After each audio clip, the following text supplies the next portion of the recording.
আপনার ফেভারিট সেলিব্রিটির সব latest update পেতে সাবস্ক্রাইব করুন আমাদের চ্যানেলে আর বেল আইকনে ক্লিক করতে ভুলবেন না। সম্প্রতি নামি এক পত্রিকায় সাক্ষাৎকার দেওয়ার সময় নিজের জীবনের উত্থান পতনের নানা দিক তুলে ধরেন নুসরাত জাহান। তিনি জানান আজকের এই পজিশনে আসতে তাকে বেশ পরিশ্রম করতে হয়েছে। মাঝে তিনি কাদের খানের সাথে একটি মিথ্যে মামলায় ফেঁসে গিয়েছিলেন। সেখান থেকে উঠে আসতে তিনি তার আত্মবিশ্বাস নিয়ে লড়াই করেছেন।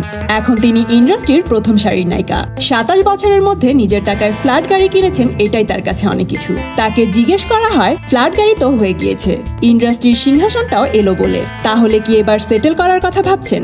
এর উত্তরে তিনি বলেন, খোলাসা করে বলে দেই, আমি মনের মানুষ পেয়ে গিয়েছি, কিন্তু সেটেল করার কথা এখনই ভাবছি না। এছাড়াও নুসরাত আরও জানান তার বন্ধু বান্ধবের সাথে ঘুরতে ভালো লাগলেও পারিবারিক অনুষ্ঠানে যেতে ভালো লাগে না তার, কেননা তিনি আগের মতোই আছেন। কিন্তু বাকিরা এমন করে যে তার অস্বস্তি হয়। সেলফি তোলা, স্টার বলে খাতির করা, ওগুলো তিনি নিতে পারেন না। তিনি আগের মতো থাকতে চাইলেও বাকিরা সেটা দেয় না।